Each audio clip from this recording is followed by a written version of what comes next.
Dito ako'y nagtataka kung paano ko nakita ng Yuzong nila. Ang hirap ng game na to.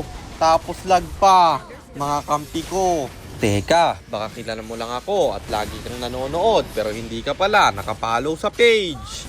I-follow mo na yan. Isa lang eh. Hi guys, nandito na tayo sa 513th day ng 1 game per day, and ang standing natin bago yung game na to ay 425, 87, 425 wins and 87 losses. Dito sa game na to, magsasan na sana ako. Kaso lang, nag-alpha yung kalaban bro. Mahirap naman mag-Bruno dahil may Yuzong at Badang. Kaya ako, napayisan siya na lang. So ayon, nandito na tayo sa pang-513 araw ng isang game kada araw. Digmaan na! Makikita nyo sa clash na to kung gaano kalag mga kampi ko. Yung Parsa paikot-ikot at hindi siya nahuli ng Badang. Buti na lang, kaso lang isa-isang bumabagsak aking kasamahan, hindi pa tinamaan. Yung dalawa doon, kukontesan ako ng turtle. Pero may zone out na gagawin yung Badang at Yuzong nila. Kaya isinama ko na lang siya sa hukay dahil wala na akong kawala doon. At dahil sa pagkamatay ko, yung turtle libre nilang nakuha bro. Pero may bawi tayong gagawin, kaso lang masiset up ng Badang men. Siya pa yung mabupuruhan at kami makaka-out pa man. At hindi na ako kumunti sa turtle kasi lamang na lamang yung mga kalaban. Ako'y nag-farm na lang at bumawi dahil sumit. Dito yung XP lane namin. Nahabulin ko yung marksman nila kaso lang may flicker ulti yung Lunox. Namatay din naman yung marksman. 3 kapalit ay 2. At eto na. Nung bigla ako nakita ng Yuzong nila, wala na ako diyang kawala. Naistakan niya ako. At dito, nag-brownout pa yung Gatot Kacha bro, kaya sunod-sunod ang kamalasan. Kalaban humaharas na. At dyan nagsimula ang aming pagbawi dahil masyado silang matapang. Kaso lang may ultimate na bibitawan. At buti na lang yung AI na Gatot inultihan at na-cancel yung SS ng Iksha nila. Tapos dito pumliker yung Badang ng kalaban, pero mukhang siya na naman ng napalalim man. Patay yung Badang. Isusunod pa namin yung Yuzong at walang namatay sa amin. Kaso lang nung pa-out ako inhabutan ng alpha bro. Nakatrade patuloy yung mga kalaban at pagpasok nila dito medyo ako'y naglalag din. Napatay man nila yung alpha. Kaso lang 4 yung kapalit. Pero syempre pagkabuhay ko babawi tayo. Huli na naman yung Iksha nila. Kaso lang makaka-out pa. Namatay yung Badang at inabutan pati yung Iksha. At yung Lunox din nila namatay doon. At commendable yung ginawa ng Parsa. Humiwalay siya at nabuhay pa. Kung dumikit kasi sa akin yun, baka pareho pa kaming namatay. At namatay na nga yung dalawa namin dito. Pero yung Lord kami nakakuha kasi patay retry holder nila. Kaso lang binurse agad ng mga kalaban at sinetapan ng kampi ko. Hinahabol ako ng Yuzong bro. Wala na akong kawala doon at naka-life steal pa siya. Nabuhay pa nga.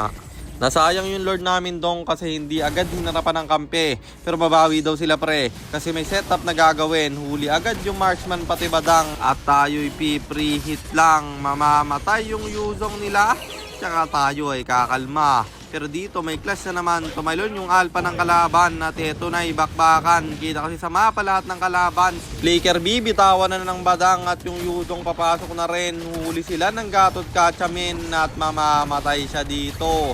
Badang nananakbo at may respong gagawin yung Lunox nila. Kaya kami muna kumalma. Alpha tumalon na naman at siya'y pulahan. Ako'y di umaasim kasi baka matigil pa yung pagbawi namin men. Ultimate bibitawan ng Iksha at siya yung napasama doon.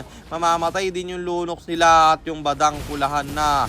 Kaso lang pag respo ng alpha kampi pa yung nagkamatay. Pero maaabangan ko yung Badang nila dito. Mamamatay din yung explain namin at di ko na pinalaga naman B1 yung alpha men. Hindi ko yan kaya. Hintay na lang ako ng kampe. At dito sobrang dala ng Yuzong pre. Talagang nabuhay pa siya at yung Lord kanila pang nakuha. Kaya in-out ko na at buti na lang nagkamali yung Badang. Na-predict ko na magpi-flicker siya at na-dodge ko yung stun niya. Overcommit ginawa ng kalaban. Lahat ng skills nila sumablay. Kaya isa-isa silang Bumagsak, tumalon pa yung Alpha sa loob ng torre. Kala niya mabibigyan niya ako pre at na-shutdown ko pa nga yung jungler doon. 400 gold ang binigay at yung Lunox may rubididing bibitawan. Mamamatay yung marksman namin pero ibabawi namin yan. Bagsak na rin yung Lunox, habulin ko pa yung Yuzong. Flicker bibitawan ng Parsa at patay yung dalawa sa kanila. Haharas pa rin yung badang dito. Ang ganda ng setup ng ginawa ng Gatot kasi nakita niyang papunta yung Lucas kaya agad niyang sinetan. Napatay ulit namin yung dalawa sa kanila man. Pa-up pa yung Lord dito. Kaya pinloko yung top lane at sabi namin i-burst yung Lord. Di na nakaabot yung kalaban dahil wala yung isang pang-vision nila. At dito sa mga ganitong sitwasyon pag naka-Lord kayo wag na kayong gumawa ng clash. Pero gumawa ng clash yung kampi ko. Kaya wala na tayong ibang gagawin kundi rumespo na lang men.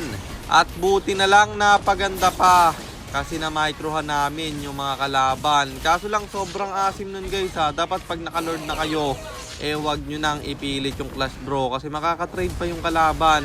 At pabor ay napunta sa amin. At yun lang din ang good side sa paghabol na ginawa nila na yon dahil napabilis yung laban. Para siyang high risk high reward pero kadalasan natatalo yung mga gumaganon bro. Buti na lang kami nanalo at ang standing na natin ay 426 87 426 wins and 87 losses. At yun lang, sana meron kayo natutunan sa content natin na to. At kung meron man, pakishare lang. Then after nyo i-share, mag-comment na rin ngayon ng pa-shoutout para ma-shoutout ko kayo sa mga next nating content. At i-comment nyo na rin ang inyong mga katanungan kasi baka malay mo sa next nating content comment mo naman ang mapili ko. At kung nagustuhan nyo yung item at emblem na gamit ko sa game na yon, eto yon, Tough Boots, Hunter Strike, Blade of Despair, Endless Battle, Malefic Roar, Winter Crown, at Immortality, and then Rose Gold Meteor pang buy and sell. Ba't ba nagiging ganun na accent ko guys? Emblem natin Assassin, talent natin is Thrill, Seasoned Hunter, plus Phantom Charge, at syempre Retribution. Kasi jungle tayo doon. At kung gusto nyo namang magpapilot ng ML account, mag-PM lang kayo. Nagre-reply ako. At syempre, may bayad yun. Kahit hanggang anong rank, pwede nyo ipapilot. Kahit anong hero, pwede nyo ipaspam. Basta may additional payment. Pag magpapaspam, kayo ng hero. At yun lang guys. Sana nag-enjoy kayo sa content natin na to.